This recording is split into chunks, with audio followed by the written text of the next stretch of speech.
You already ready, buddy?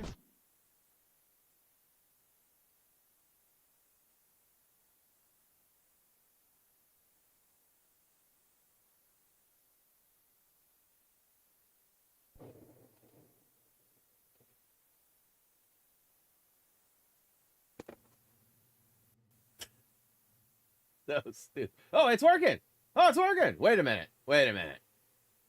I don't think it's working right though. Do I sound normal? I had this working a few minutes ago and it chimed off like something had changed, and I wondered, do I sound normal? Anybody? Can y'all hear me? It's only giving me one option for mic. Hold on, let me see.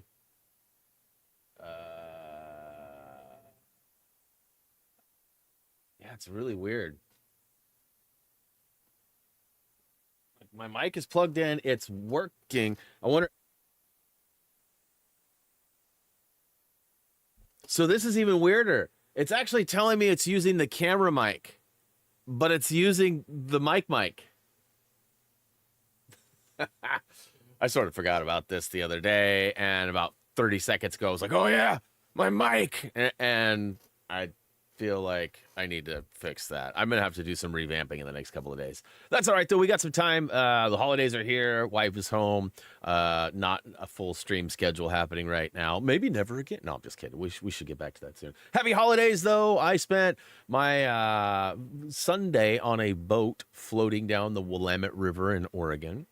And my mom's side of the family all gathered together. We had a discrepancy of where we were going to have the event, and nobody wanted to host it. So Jillian had suggested that we take this Willamette Queen sternwheeler boat out, and my mom called. It was pretty reasonable rates, and everyone was in on it, and so we went. Now, sadly, my grandfather, Reese's great grandfather, he slipped and fell and hurt his leg on like Tuesday. Was likely going to be okay, but because of the fall, he opted to push back his other service. He has to be on dialysis. So he pushed that back, and unfortunately, they were thinking they were going to be able to do it today, but they called and they were like, "Nah, we need you here Saturday or Sunday," and he wasn't able to do it Saturday for some reason, so Sunday it was. So he wasn't able to make it. And then my cousin drove down from Spokane with his wife and three kids, and their oldest and the mom got sick on the way here, and they were not able to attend. So we were a couple of people short, but all in all, it was a great time. I did get a little sick the first, like, so it was funny. We're standing at the back of the boat, and there's like this little area that you can look down at the actual wheel. We were looking, waiting for it to go, and it was me and Reese and my cousin Eric and his two daughters, and we were all just standing there looking down, and Reese was like, "Oh, whoa, we're moving."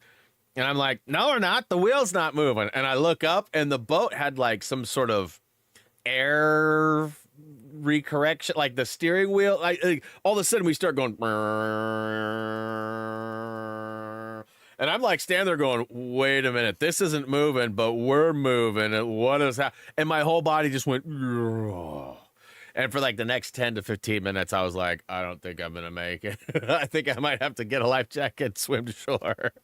But I ended up just sort of powering through it, and everything was great. So, you know, they talk about sometimes like VR and some motion sickness. Sometimes it just takes the brain a minute or five to adjust.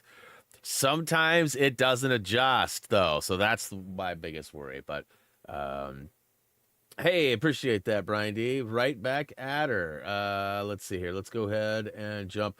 Yeah, I saw a comment about Lego sets January 1st. Yes, that is definitely not a new thing. They January 1st is a release date for usually somewhere between 50 and 100 Lego sets. We've gone January 1st and waited in line a couple of times at our Lego store, and it's not necessarily worth it. I mean, it is, but it's a fun experience and all that, right? In a way, doing that kind of stuff with Reese is kind of like a midnight release that he won't ever get to experience, right? Like those GameStop, nights of going and waiting in line with all the fellow Call of Dutyers or, whatever it was that you were getting was definitely a pretty epic time. And unfortunately, Reese and his generation won't get a chance to see it. Now, I do have what I would consider a Volkswagen ugly sweater on too. It's actually really cool. I don't find it ugly at all, but I just wanted to share my nice little holiday sweater. Reese has a what is it? The Boom guys, the Costco guys. He has a ugly sweater with them. He wore that yesterday. He's super proud of it. But anyways, early notification squad today was Chacho, Brian D, and Paige. Thanks for being early, guys. Much love, much love. Kirsten was out there early, as was Raised. Good to see both of our mods are still intact. Kirsten is on a family vacay and is, I think, enjoying herself so far. No catastrophes have been reported yet, which is a great sign. Raised is being bullied by her cats, so that's pretty typical this time of year. As it gets colder, they like their fireplace lit and active. But yeah, so we got Justin out there. What up, dude? It's awesome you took the kiddos out, had some arcade action. Nothing like hopping on the old joysticks and pounding those buttons. I remember those the old days of going to Wonderland.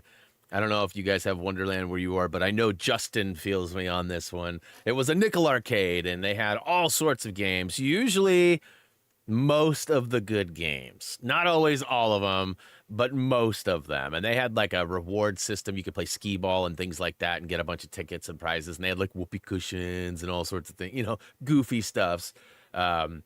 Lots of childhood memories spent at Wonderland. It's one of those things too where the parents could like drop you off at the door at like noon and pick you up at like 4 and give you like $6 and you'd be totally set for the whole day. Like, I mean, $6 wasn't chump change back in the 80s and 90s, but I mean ultimately it was a pretty inexpensive way to spend a few hours. So we had another place. I don't know if Justin's familiar with Malibu Grand Prix or not. That was actually up in Portland, or sort of in the Tigard area, across from Washington Square. It's a whatchamacallit, CarMax now. It's like a 3-story parking lot CarMax now. But it used to be a racetrack and arcade. And that place, you had to get tokens. You couldn't just put quarters in, you had to get tokens. And they were, $4 for $1 or whatever. But that was it, $4 for $1 instead of 20 for $1, right? Nickel arcade, 20 nickels for $1. So big difference in the volume. I was going to say velocity, volume of gaming you got to play. And Malibu was an expensive day for the parents. They had batting cages. I mean, it was a different experience, but pretty cool stuff. All right, moving right along. We got Rob out there. We got Matt out there. We got Preston Bros Unite. What's up, dudes? Happy holidays to you. Hopefully you're doing well. Hoping they got some resolution for you, Rob. I know you had a rough evening not too long ago, and I've actually been curious about the outcome, and hopefully some positive things will happen from that, because that sounded like a pretty unfortunate situation. John Bondi's out there. What up, dude? Plat King, a.k.a. GCU. What is up? Yeah, Merry Christmas Eve. No, it's Eve, huh? To you as well. Jason's out there as well. What up, dude? What up? I see Josh Main out there flexing. Let's go. Pew, pew, pew. Dragon Girl was the recipient of a gifted membership. Nice. Brian D had his family over, which is awesome. Kirsten was in the car the whole time. Just kind of doing a quick recap. Demon's out there. What up, dude? Yeah, Reese has got you topped there, Kirsten. I don't know if you read that. What up, Gerg? He's flying out. One of his buddies that we went to high school with moved to Texas. Get out of here, Gerg! Moved to Texas 2 years ago, and actually was going to move back at this time last year, but some stuff came up and just prevented the ease of the trip. So he opted to stay another year. So he's ready to come home, and he has bought Reese a plane ticket. So Reese is flying out there and gonna drive a U-Haul with the trailer home. Roughly Dallas is kind of where he's at, or where he'll be. He flies out on the 28th. Reese has only flown twice in his life. Once he was 6 months old, and once he was 16 years old. So big difference is he was also with his best friend and his parents on the trip that we went to Hawaii. A little bit of a longer flight, but you know, I'm super excited for him. But as a parent, you know, I can't help but have a little bit of like, oh gosh, I remember my first flight, and I flew.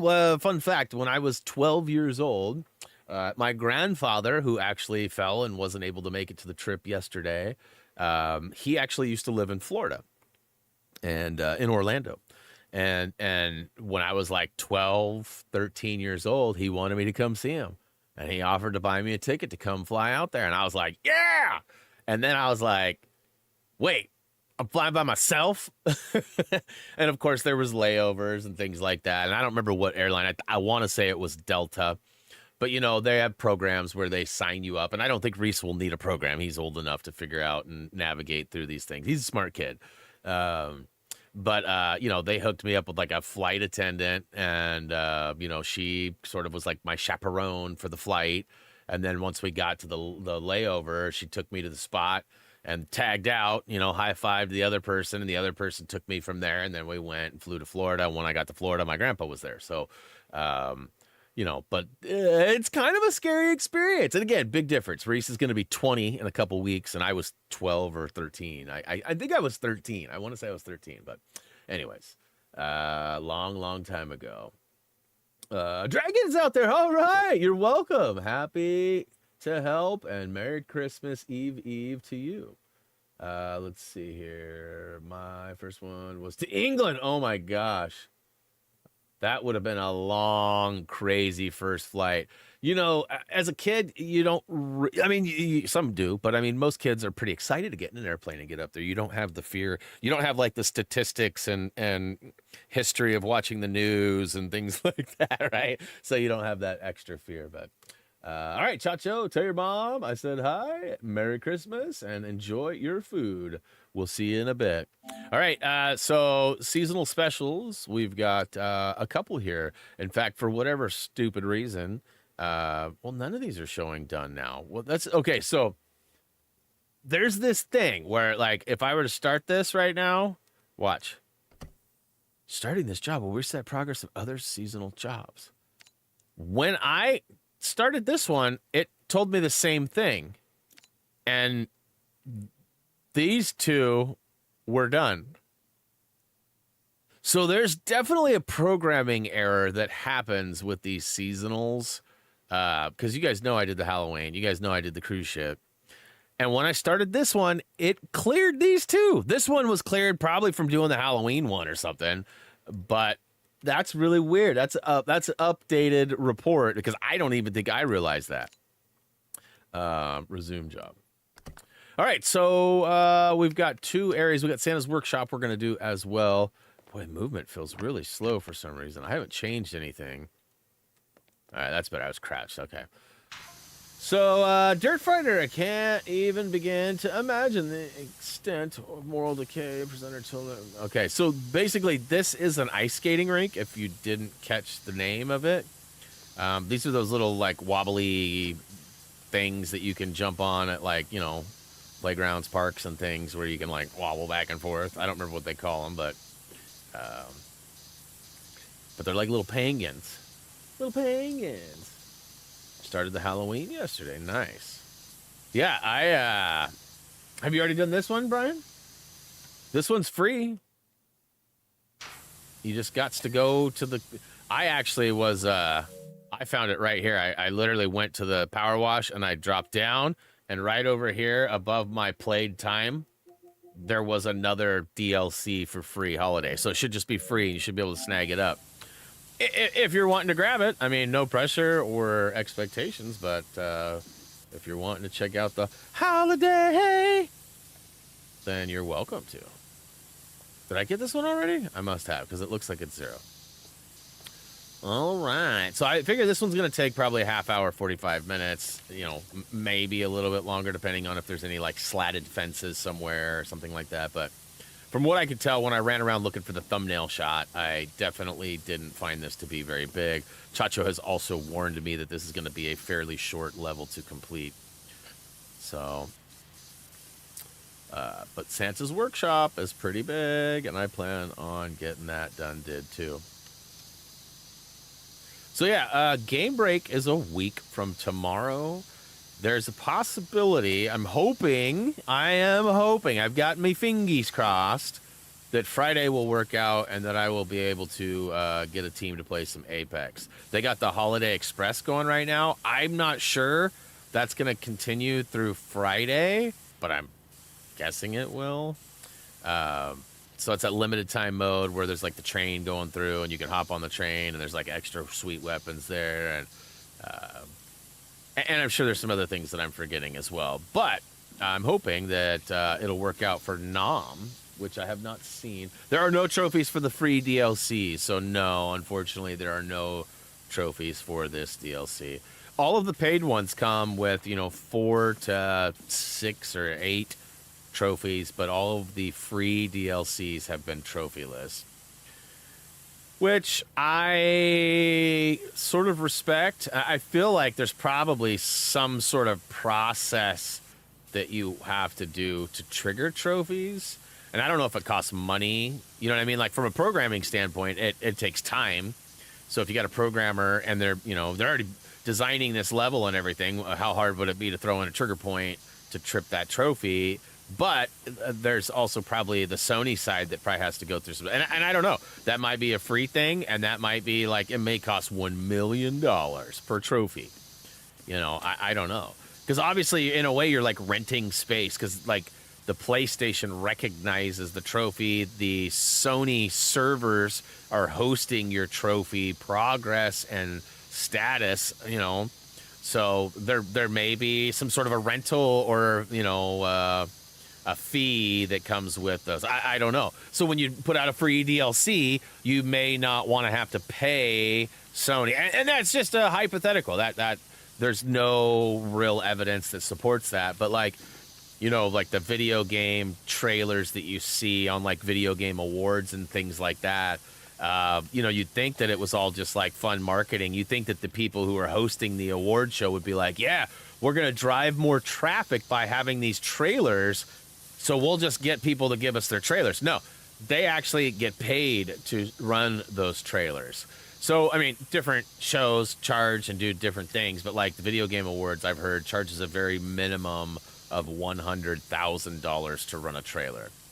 So, and I think it's time-based. And of course, if you want to speak, like they have, like sometimes they have developers that come and talk, I'm pretty sure that costs extra money to build extra hype. But you're also getting a huge audience, right? So that's the flippity flip. Like, why would you want to pay that kind of money to do it?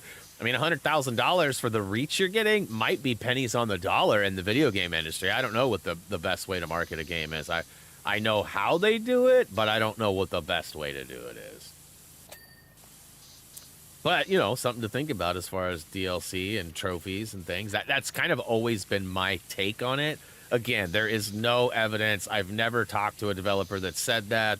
I've never read an article that said Sony's a money mongrel whatever. Like, that's just like my theory on it. Like, because if you think about it, everything costs money, right? Like, I mean, even like your emails that you don't pay for, right? You have ads that are running that pay for that server space. And if you hate whatever features that are there, you can pay and upgrade, and that also pays for that server space. So, there's always something, right? And that's okay. I mean, a few ads are fine by me to have a free email account for years and years and years. I mean, I have over 200,000 emails that they've been storing for me for, roughly 22, 25 years, like I get laughed at all the time because I get called old because I have a Yahoo email.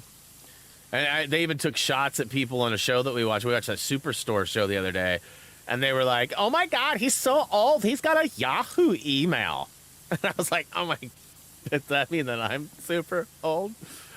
Because I mean, I'm guessing you could probably still make a Yahoo email, but that's not like a go-to destination for emails, which it was when I was there. They even had a Yahoo Instant Messenger. Anybody remember Yahoo Instant Messenger? Ah, Drex looked dapper in the pic. Yeah, I agree. He's a handsome boy. And, we dressed him all up. His cousin was coming to see him yesterday, so we wanted him to look extra handsome. and they got to pounce on each other for a half an hour, 45 minutes or so before we took off. And Roxy actually got to come with us on the boat. We probably could have brought Drex. We didn't even think about it. We actually were under the impression that my mom was bringing Roxy here to drop off the dog. And, you know, my mother-in-law, Muvy, decided not to go on the boat as well. So she was home, and we kind of thought she was going to be, like, on dog duty for a couple hours while we were out, you know, which really just means if dog starts whining, she'll let him out. But other than that, like, you know, we thought that Drexy and Roxy were going to be hanging out here. But Roxy came on the boat with us for a couple of minutes. I was a little sketched out because there's, like, a deck that she could get out onto that she could jump over into the water. And there was, like, ducks and geese swimming and flying around in the water. So I was like, and she goes after seagulls and seals and all sorts of stuff at the beach. So I was like, Ma? Ma, you might want to, you know. And it was actually pretty cool, too. My grandmother, bless her heart, who passed away a few months back, in one of her moments of being lucid, she did a pretty cool thing. She worked it out with my mom and my aunt so that my cousin and I would get a pretty glorious Christmas gift. Wasn't expecting that. It was pretty cool.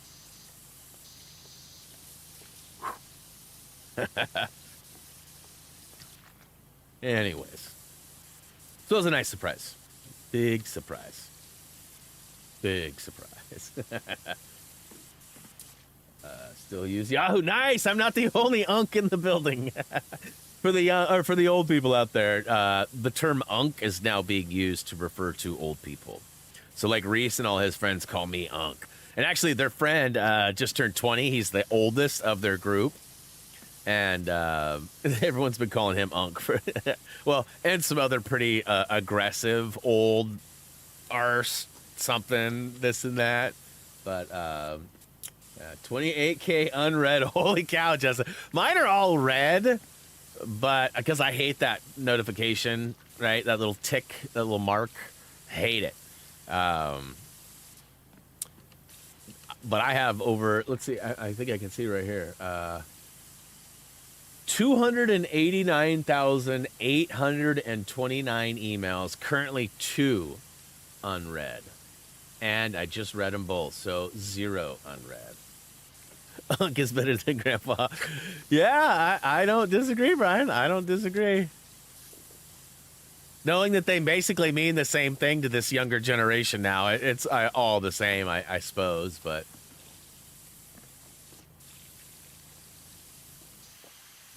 Yeah, and another wild and like absolute crazy, unfathomable thing that came from our meeting yesterday with the family and the Christmas. So I'm talking to my cousin, who, you know, he's a phenomenal dude. We get along great, and he lives about 7-8 hours away from me, so I don't see him very often. And we're both terrible at communicating outside, like on the phone and stuff. And we've always had a great time together and a good relationship, but we've never really been close. We've never really reached out. And you know, I'm going to try to be better about that moving forward. We talked a little bit about that yesterday. But we were just talking, right? And obviously, he's been in my life for a long time. He's 6 years younger than me, I think. So, you know, a little bit of an age difference, but not much. I was the cousin who used to, like, pin him and like not let him up and give him wedgies and like, yeah, now he's like way bigger than me, so I try to forget that stuff ever happened and hope that he does too, because I don't want any payback for any of our childhood shenanigans. But we were talking and he goes, hey, whatever happened to that old red Jetta that you used to have? And I go, oh, I still got it. And he goes, you do? And I go, yeah. And he goes, oh, man, I remember you picking me up and we'd go run errands for Granny or whatever, and we'd go run around in that thing. And Reese goes, he still got the air freshener in it. And I've had a friend of mine got me an air freshener, and it says Holland ass, right? And it's like from the 1980s, like mini truck era, from like, you know, that blink of an eye moment. And there's a bunch of girls in bikinis in the back of a mini truck. And it's Holland ass, right? That thing has been in my car for like 35 years.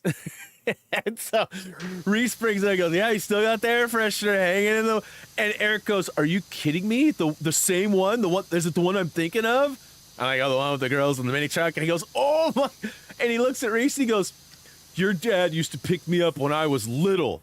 And we'd go driving around with Grandma, or driving around for Grandma to go get stuff, ripping around in that car. And I remember thinking, like, how inappropriate that was, because I was so little and Brian used to pick me up. I started laughing. I was like, I mean, he must have been like 12, right? And I was probably like 17, 18. Like, anyways, he goes, well, what are you doing with it? And I told him, I said, it's basically just a parts car right now. And in fact, I said, I'm trying to sell it. And he goes, well, what are you trying to get rid of it for? And I said, well, right now I'd take probably, you know, $500 or whatever. And I go, for you, I'd probably take even less. And I was just kidding, right? Like, I didn't think he had any interest. And he goes, for the whole thing, for everything you just showed me in all those photos, 500 or less? And I go, are you seriously interested? And he goes, no, I am. I have a group of friends that do these time attack races. And they have like old beater cars they built up, you know, nothing too expensive or fancy. But, you know, I remember you used to race that thing and it was pretty quick, wasn't it? I said, oh, yeah, it was pretty good. You know, I said, my car that I've spent thousands of dollars on now that I love is only about a second faster in the quarter mile, which is a big difference. But still, you know, the other car was pretty quick for what it was. And he goes, oh, man. He's like, so motor and transmission is good? I said, as far as I know.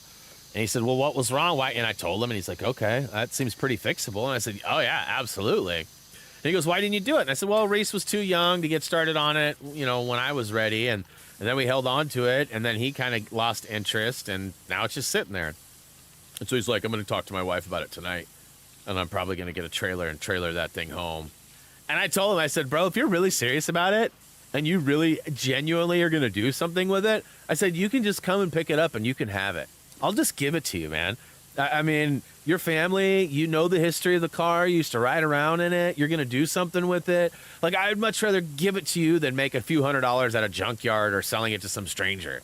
And he was like, seriously, all I have to do is get a trailer and come. And he's got a giant extended cab Ford F-150 or 350, whatever. It's a huge truck. No problem getting it home. He just needs to rent a U-Haul trailer to get it home. And the approval of his wife.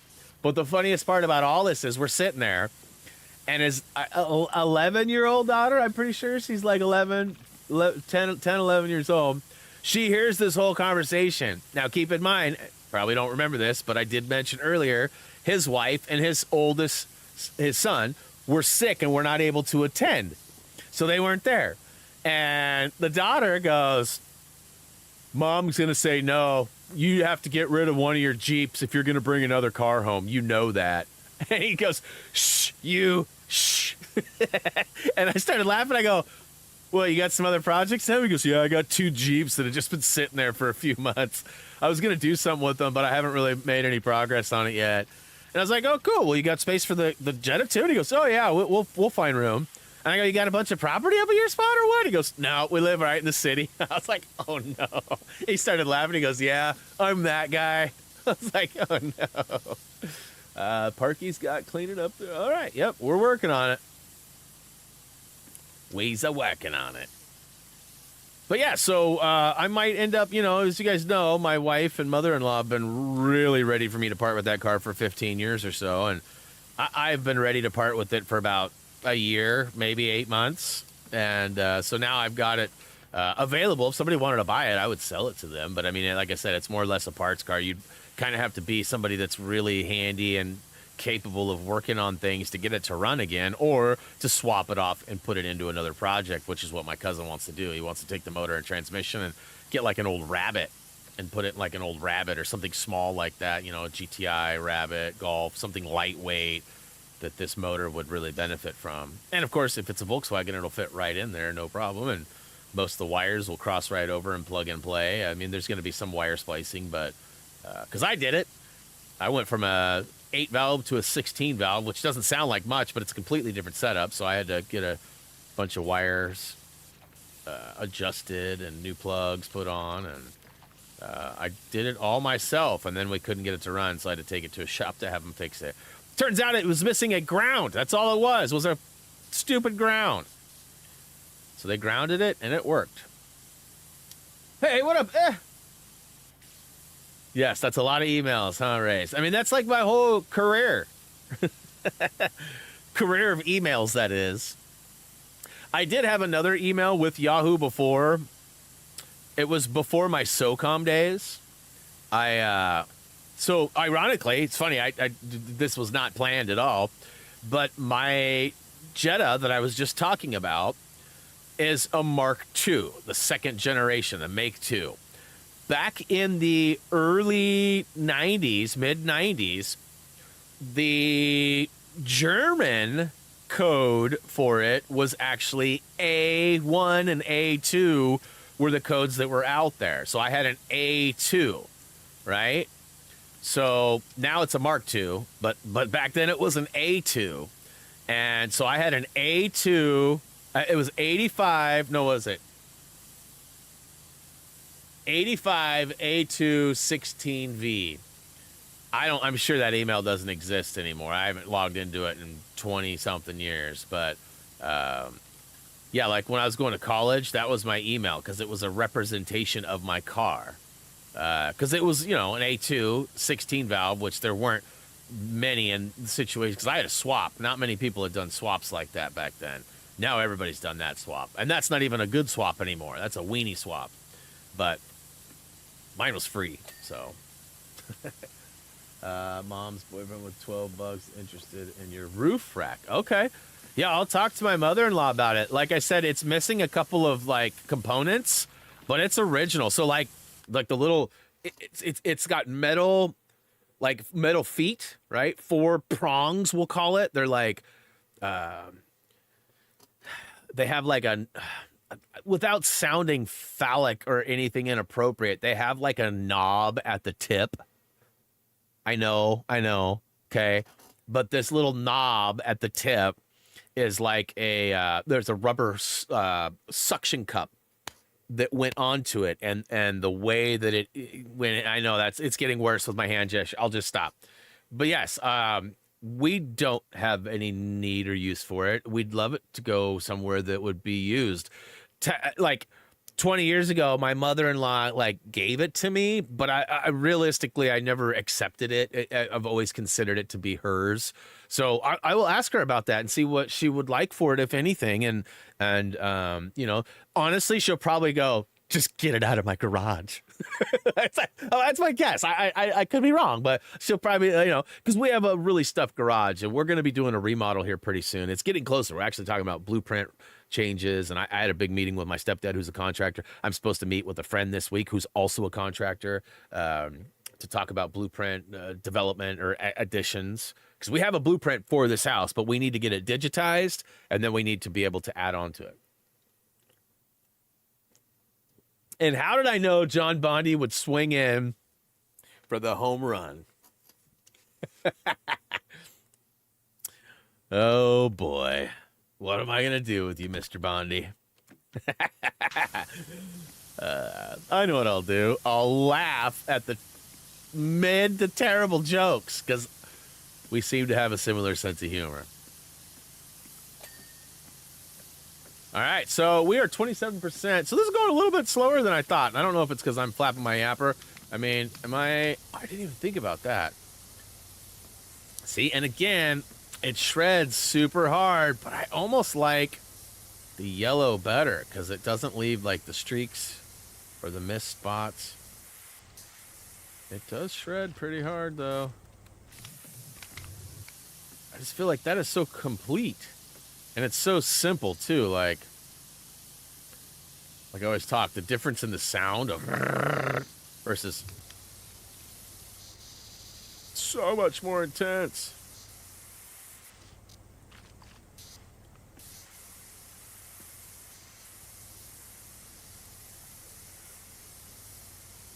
So I'm stoked, but also bummed out. So my dad is hosting our Christmas festivities this year, which is wonderful. Like, my dad's got a nice house and all that, and we like my dad. But the problem is that my dad lives about an hour and 20 minutes away.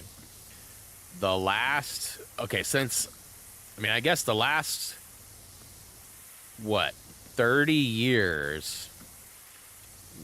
Yeah, 30 years. The last 30 years have all been within a 10 to 15 minute drive for me. And so now I have an hour and 20 minute drive. That's not cool. I mean, Jillian or Reese will likely end up driving. Jillian will probably drive us there after, a cocktail or two. Jillian will probably designate Reese to drive home. He'll get to drive the Tesla, so he'll be super excited. He loves to talk about giving us whiplash in that thing. I was like, you better not. He's a pretty good driver, though. I hope he's a good driver. He's driving a U-Haul, 31 hours. Nah, we would definitely trying to stop it if we were worried about it, and we haven't. We've supported it as with hesitation and learning, right? Like, don't forget about this, and things like tolls, because you don't always think about tolls when you're traveling or planning a trip, right? Like, we don't have tolls in Oregon.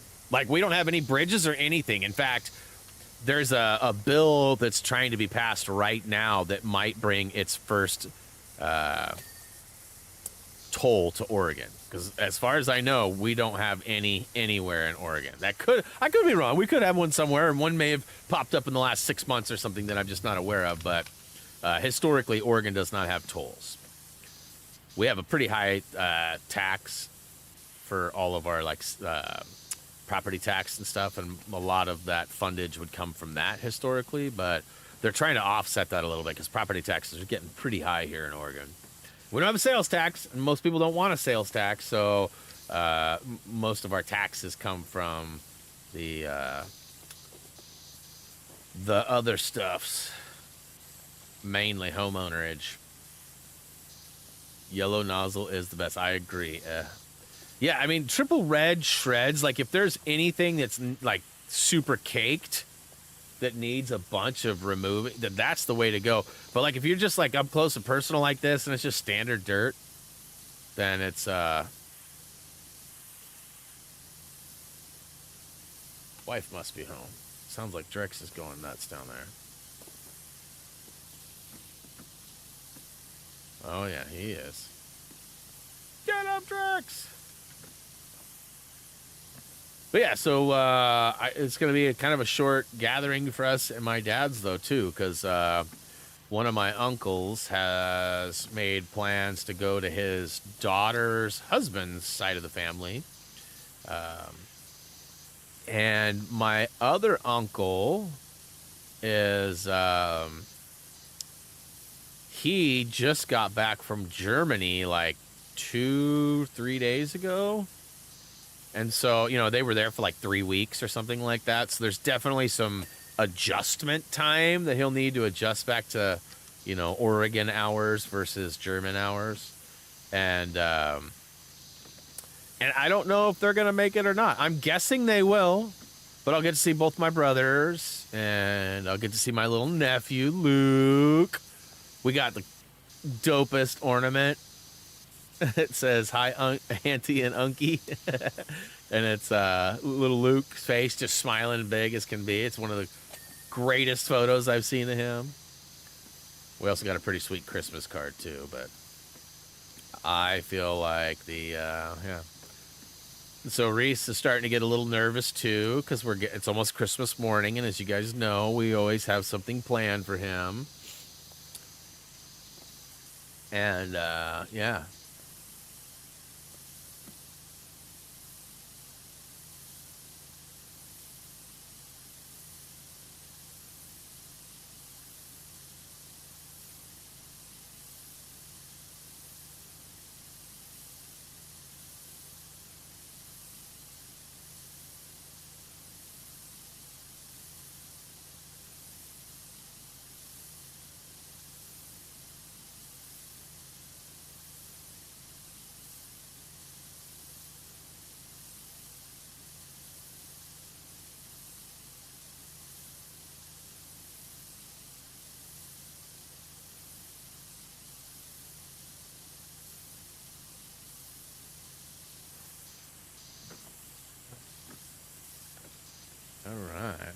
I like me some gold.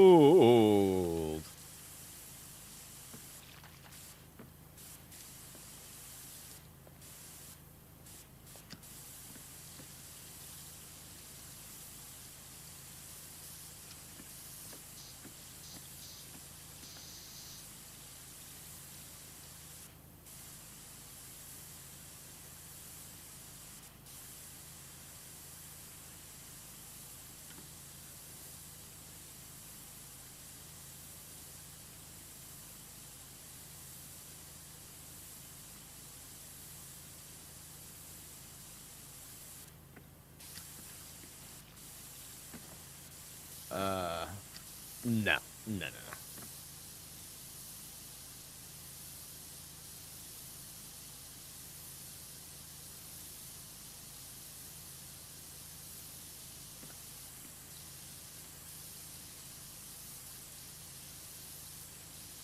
Oh, yeah.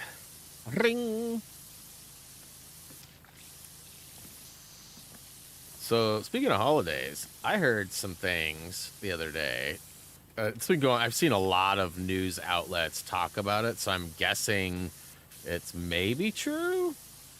But I heard Mariah Carey nets $2.4 million every holiday season for All I Want for Christmas. I think that's the name of the song. 2.5 mil a year for one song. You know how many playbacks that must get? I mean, I'm serious. Like, do you know how many millions of playbacks? And I'm sure, like a lot of, like, you know, department stores and places, you know, buy holiday soundtracks or rights to soundtracks, right? And that's probably one of the highlighted songs. 2.4 million a year. That's a while. We always try to watch Christmas or holiday themed movies during this time of year. As Reese has gotten older and he's working and stuff, it's sort of muddied up our schedule a little bit, so it makes things tighter. We plan on watching one tonight. We will likely watch Christmas Vacation tonight because that's one of our staples. We shuffle 2 or 3, 4 new ones in every year, but we always watch Christmas Story and Christmas Vacation, and usually we watch Elf. But that over the last year or two, Elf has slowed down a little bit. But Christmas Story, which the first couple of years that I insisted we watch that movie, my wife would just like roll her eyes and just groan like, ugh. You know, and I never really thought about this, but like there is a certain feel to the movie that does seem sort of catered to boys. You know, it's all about boys. It's kind of, there's like a bully story that gets, you know, rectified, and, you know, just like the life of being a young boy in 1961 or whatever it is, right? And so I didn't really ever capture or think about the fact that it might not be as appealing to, you know, girls, right? So that being said, after a couple of years of watching it, like my wife considers it an absolute classic. Like, you know, it's such a well put together movie that seems like it's 100 years old, but it's really only like 30 years old. Right? Like, it's crazy. And that's one of the reasons why I love it. It's because it's such a good story. In fact, she even wore a shirt yesterday that said, "Oh, fudge." And it was the outline of Ralphie. And so, I mean, yeah, she's definitely had a shift in her feelings about that movie. And it's a wonderful movie. If you've never seen it, highly recommend it. One of my favorite TV shows of all time is The Titus Show, and Christopher Titus is the star, but he has a brother that's played by Zach Ward. Zach Ward's in a bunch of stuff. He's in a Resident Evil movie. I mean, he's in a bunch of stuff. Over the years, he's been in a lot of things. But my favorite role of all time is Dave Titus that he plays. But he also plays I always say it wrong. Scut Farkas, who is one of the two bullies in Christmas Story. And I think he plays that role so good. And it's funny, too, because I didn't know that. Like, I was a big fan of Dave and Zach Ward for a while before I actually put it together. And I was like, wait a minute. And that just made it so much more, cool, right? Like, I love this role. I love that role. Oh, my God, I really love this dude. And ironically, I tweeted out to him a couple of years back about my appreciation for him and his role. And we became friends. And we've actually had a couple of small conversations on Twitter, which is amazing. It just goes to show that sometimes technology is pretty awesome. Speaking of which, there's Boo Boo, my friend from Canada, who I wouldn't know without technology as well. He and I are actually supposed to link up this week. I forgot about that. We were going to play some PGA golf.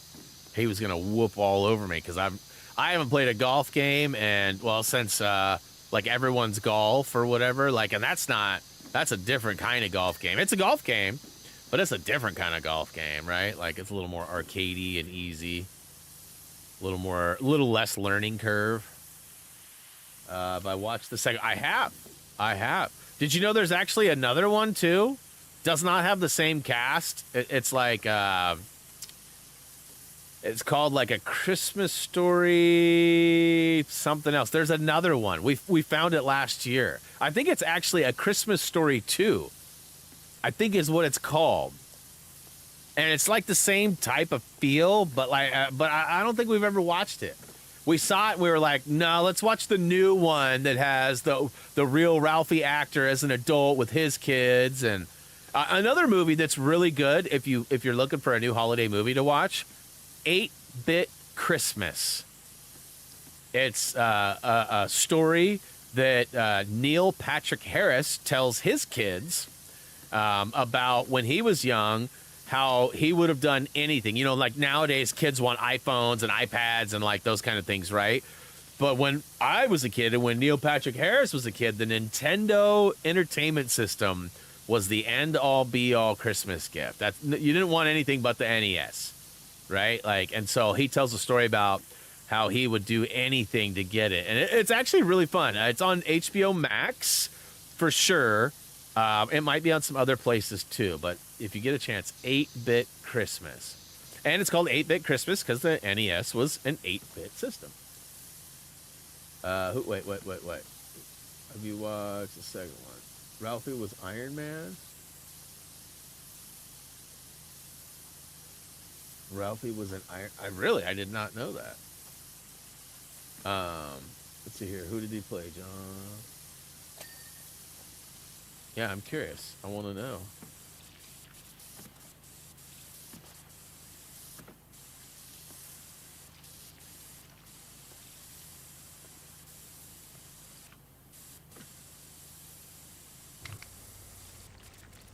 Nailed it.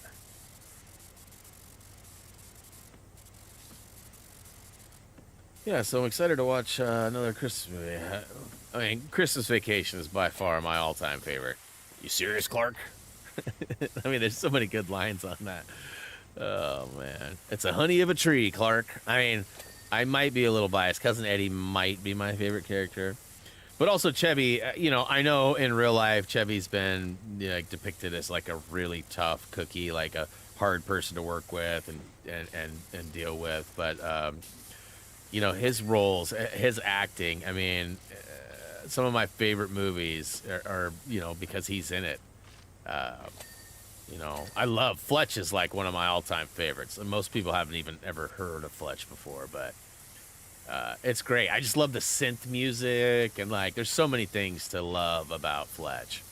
And I saw the new one, Confess Fletch, with John Hamm too, taking over the franchise. Like, thought that was not the same, but very entertaining as well. So.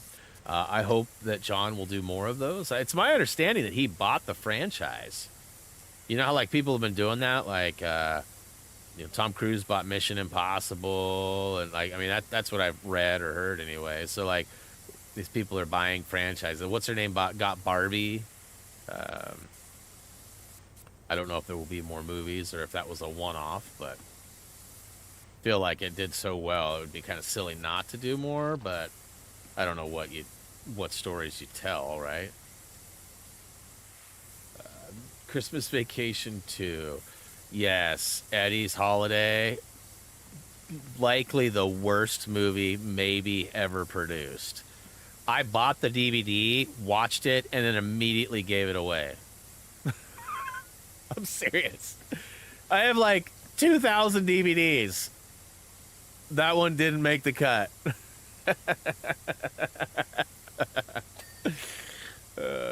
Man. Yeah, I didn't know it existed for a few years, and you know, after it was came out, and then, man, I don't know who got the green light on that, but clearly mistakes were made. Uh-oh, what's this?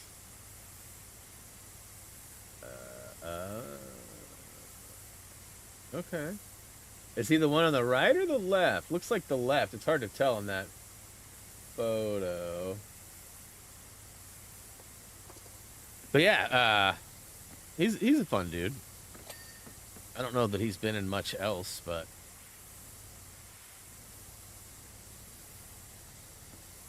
man, I gotta be honest. If this makes it, if I don't get this done before break, I don't know that we'll jump into Santa's workshop. Just because that's bigger than this. And I mean, I hate leaving things unfinished. And I'm sorry to report, not that you guys really care, but our washer and dryer, I think, are finally deemed dead. Like, if you guys remember about this time last year, maybe more recent. I feel like it's been a year, but maybe not that long.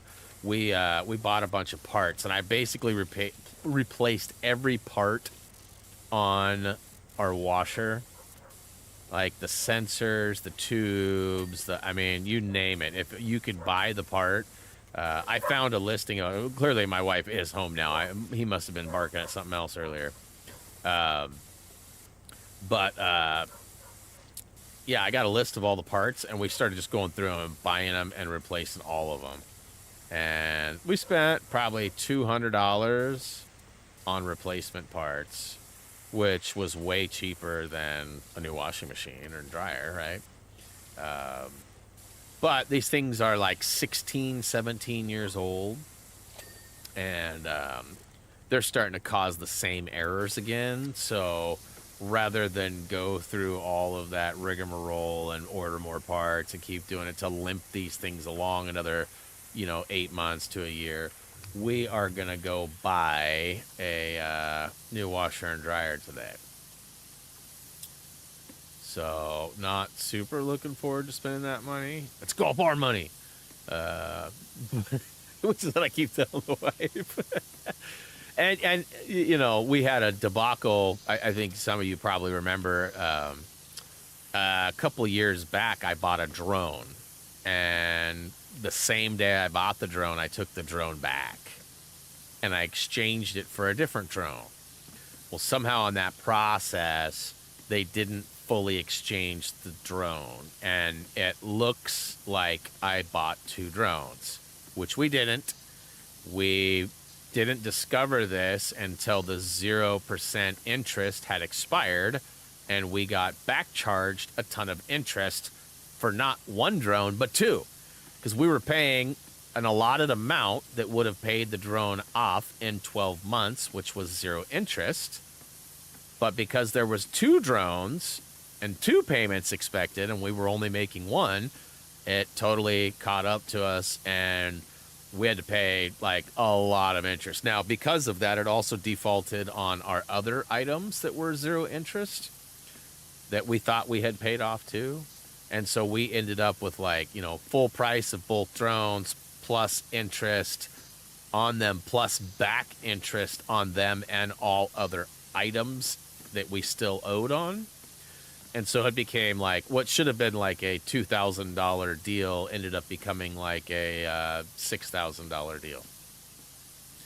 So, you know, we've got that down pretty low now, but we kind of made a pact to ourselves that we weren't going to be spending a lot of money on the Best Buy card anymore, especially because just how it was handled. And we still shop at Best Buy. I'm not like screw Best Buy or anything like that, but I mean, the moral of the story is that we don't really want to build up a bunch of credit again. And fact of the matter is that we have money saved, so rather than put it on credit and pay interest on it, we should just pay for it. But that sucks, because we're gonna have to spend a bunch of money on taxes here in a couple months too, because that's how that works. But yeah, so we'll be going to buy a new washer and dryer today. So what I'm trying to say is I don't want to stay long because we've got plans, because then we got to come back and watch a movie with Reese, and then have dinner, and then the Blazer game, and then probably a couple episodes of Severance, where we're watching that because the new season comes out on January 17th. And really good, wacky show. We watched it a couple years back, and we've got family. My brother-in-law's partner, Dan, is on the costuming crew for Severance. So I don't think he knows anything beyond the costuming stuff. Otherwise, I'd be calling him going, "What is happening?" Because it's a really mysterious show. If you don't know the premise about it, it is really weird. An advancement has happened with the human brain, and there is an implant that you can place in your brain that allows you to separate work life and home life. That's how it starts, but as the show goes on, it seems like maybe there are other applications for the use, like childbirth, perhaps. Like, who wants to go through the pain and suffering of childbirth? You could flip a switch, and your second person or second brain would handle all that, and then when it's over, flip it back to your normal, right? It's like you were just sedated for that time. It's really weird, though. People work underground. They have no idea what they're doing. The jobs don't make any sense. There's so many questions I have. So many questions. So many rules. There's definitely like it feels kind of culty in how they follow the rules and how the rules are written. They sort of like have like a person of worship and stuff. Like, it's really weird. It's really weird. Like, we watched it, and I remember not knowing what to think at the end of the season. And now that was, a couple years ago. And like I said, I wanted a refresher before watching the new season. So we fired it up again, and we have 3 episodes left before we're done. And I'm still just as confused as I was the first time around. But highly recommend it if you're into like mind trickery, if you will. I mean, I normally use a different word for that, but we got to keep it friendly for all. I mean, we don't have to. I'd probably end up with more views if I cursed more. Isn't that weird? Isn't that weird? If I was more disrespectful and less professional, I would likely be more successful. Isn't that weird? Not many platforms does that apply to. I mean, like, lobbyists, lawyers. I mean, there are a few that are, the more you muck it up, the better you might get. But ultimately, yeah. Back in the day, I used to always think, like, what if my grandma were to watch this or whatever, and now, not really a possibility. I mean, unless there's viewing from above, right? If that's truly a thing, then, I guess I better keep it clean. So, all right, so we got all this. I think I got all the hats and all that's done. Looking pretty good. Looking pretty good. Oh, I got some spots on the groin.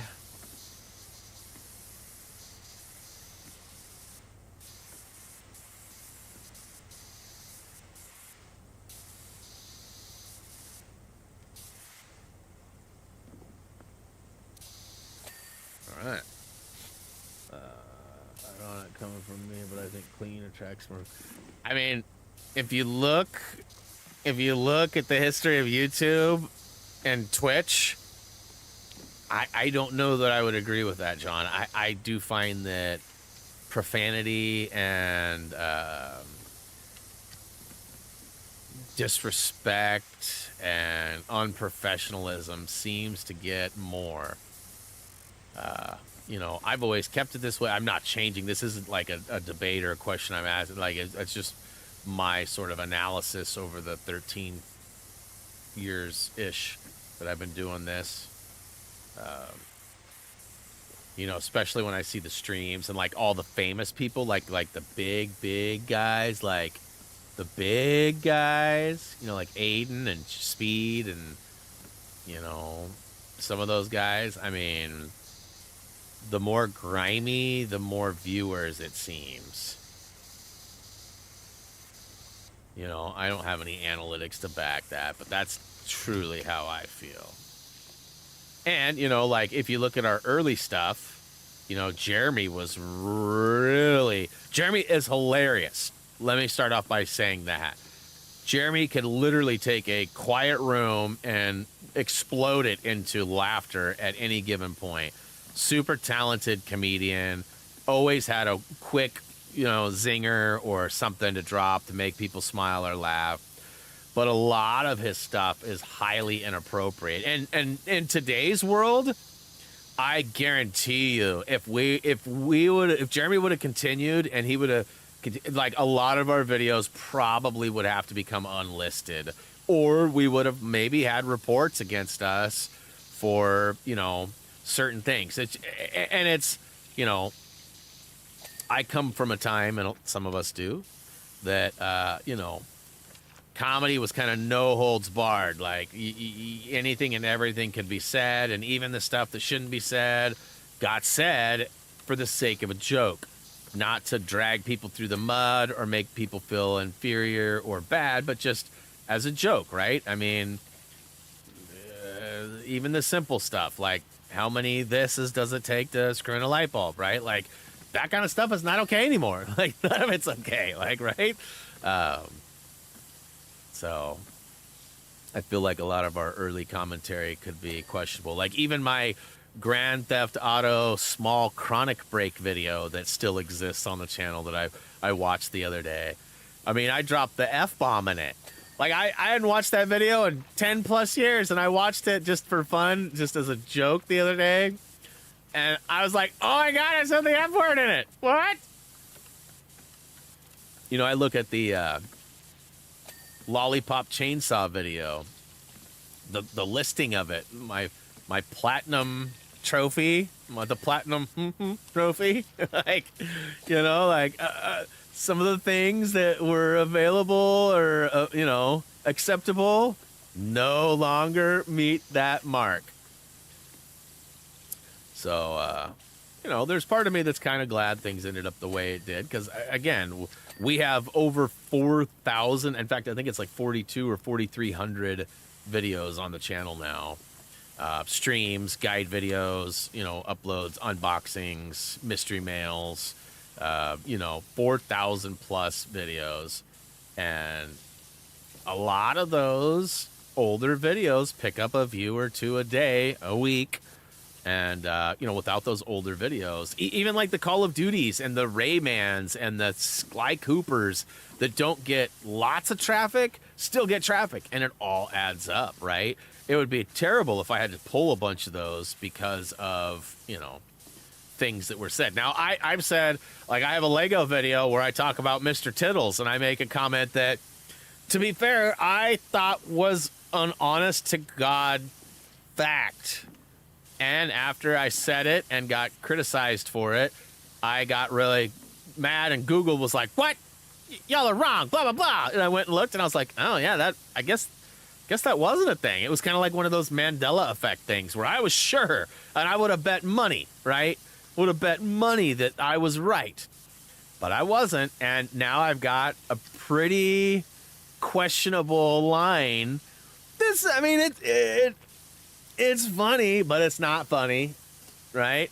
Right? So, and that still exists. I won't label the video or any of that, but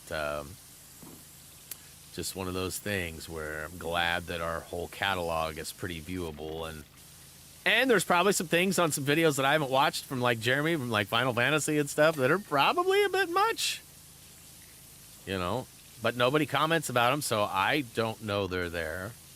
And I'm certainly not going to go watch every video he ever did to monitor them. I'm just hopeful that things are calming down and that not as many people will try to cancel. Like, move on. Like, if you don't like it, that's what used to happen, right? Like, if you didn't like it, you didn't like, you know, George Carlin's comedy, you just didn't listen to it. You didn't necessarily send letters to everybody you know and try to get him removed. I mean, maybe if he made a joke specifically about you, you did, but it's just things are handled differently now. And I feel like that cancel culture has slowed down a little bit, which, you know, is good and bad. Don't get me wrong. It had its benefits. There are certain people and certain things that need to be filtered, you know, for sure. But, you know, it seems like we got to a point where all of a sudden anything and everything was needed to be filtered. Like everything. Hey, that works. 91%. Okay, so we are definitely going to finish this before. All right. So hopefully we'll get a nice like 10 or 20% chunk done of the Santa's Workshop then. Because as it sits, it looks like all I have to do is finish up this bits here. Kind of happened fast. We went from like 27 to like 90. Let's see. Stupid joke was how many? Let's see here.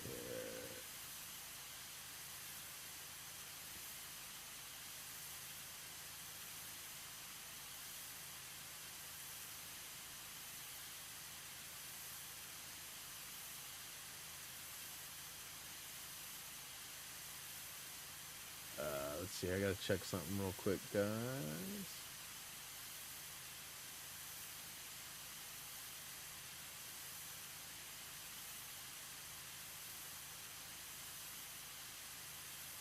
Yeah, it should be different for all, and let's go ahead and let's try this. All right, I made a slight change to that. We'll see if that changes it all. I'm hoping every day I see the tab for the Volkswagen press kit page, I always hope that it's going to be new and stuff that's going to be like updated info for me. I'm like this close to buying another Tesla. I've got my eye on this one in Portland, and I've been watching it for a week, and I've got some questions about it. Like, I need to go see it because some of the pictures look different. Like, it looks like something's wrong. Like, there's some mud or debris on some stuff that should be super clean and, you know, nice. And it also looks like a piece is missing from the steering wheel, which then makes me wonder, like, has the airbag been deployed or something? Like, why is there a piece missing? But it's nice. It's a Model S, so it's the car version of the Tesla, and it's a Plaid. If you don't know what Plaid is their like super sport racy one. I don't know.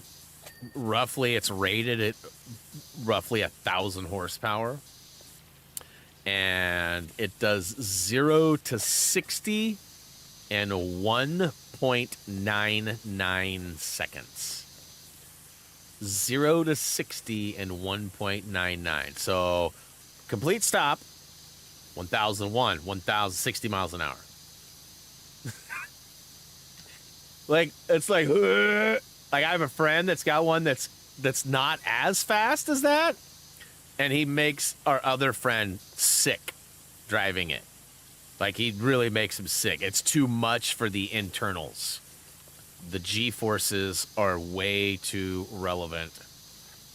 And so I've actually never ridden or driven one that's that fast.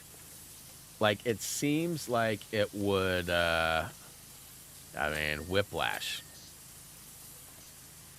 But it's kind of cool because, you know, my stepdad, historically, he's bounced back and forth between like a work vehicle and then like a play vehicle. And so he's a contractor. He buys old houses, fixes them up, or builds new houses on lots and then rents them out or sells them. And they do very well, right? They do very well.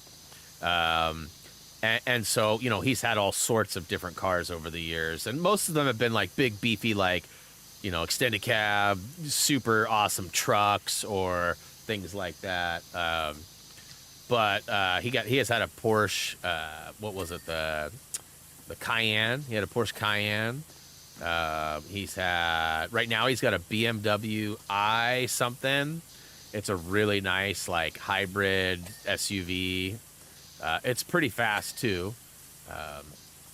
But he's having major issues with it, and they're like worrisome issues with like the lane assist and stuff. If certain things happen, like the wheel gets really stiff and it makes it hard to turn, and it actually tries to drive you off the road. Not safe. It's one of those things with the technology that I'm not looking forward to, right? Like until self-driving cars are a fully trustworthy thing that happens, you know, that everybody trusts and it's like the norm. I don't think any of those lane assist and all that, like, that's just dangerous.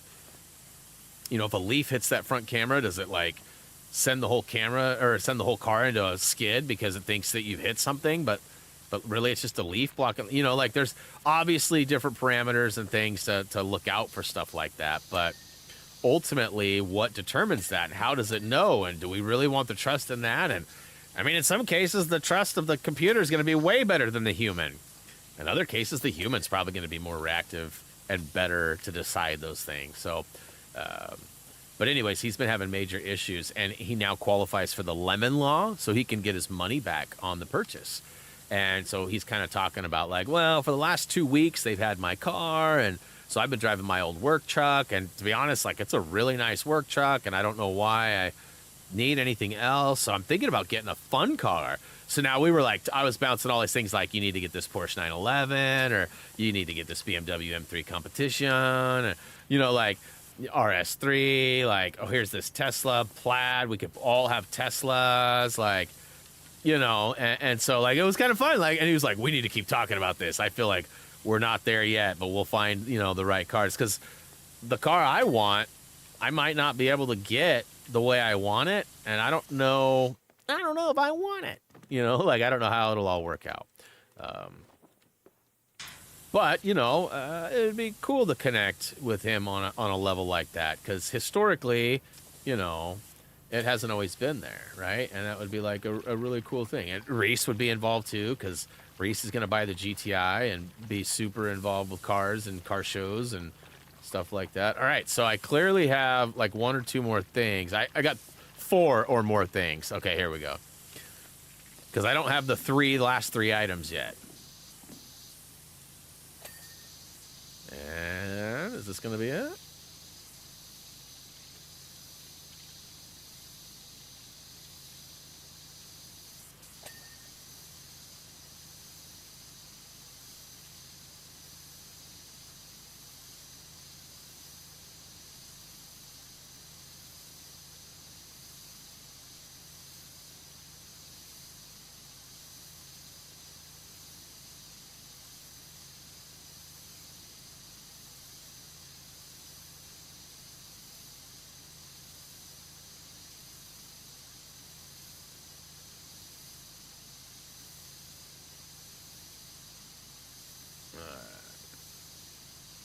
All right. Where are we at? Where are we at? Where are we at?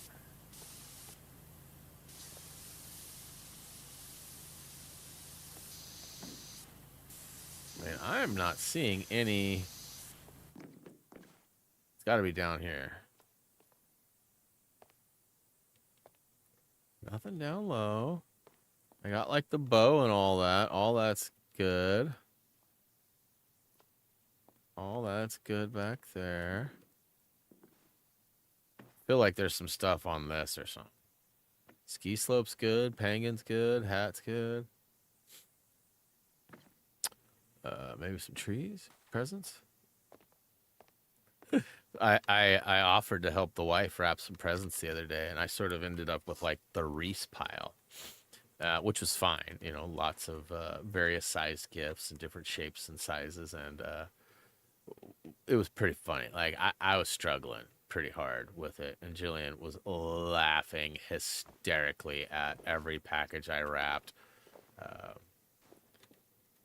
And I kept saying like, Uncle Fester wrapped this. It wasn't me. You know, like I was trying to like play it off like it wasn't me. Okay, we got the star. I can see. All right, presents. So I was right. Presents. Presents. Where? Oh, there you are.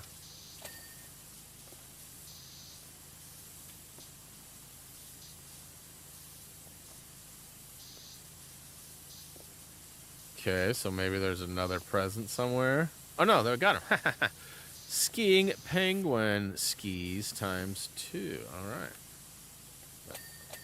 We can show snowman hat. Where is the snowman?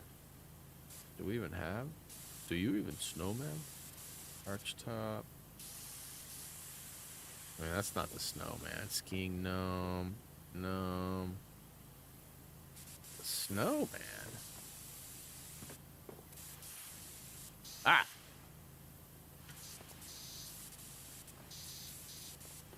Try the underbelly, yep. Well, you can show! Zing. Zing.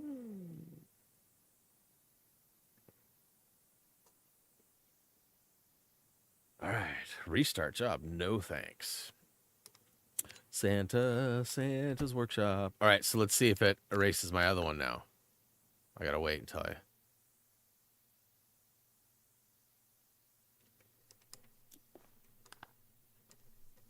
Oh, oh, oh, oh, oh. Are you kidding me, man? Are you kidding me? Fix this. This game is so old. Why is this broken? Y'all just seen me do this. So we now know how it resets these. That's so dumb. That's so dumb. Like, seriously. Like, what? I should tweet to them. And maybe that's by design. Maybe they want these to reset so that people will replay them. I thought about that. Like, maybe they want us to have the holiday shop back so that we can do it again. Right? Like...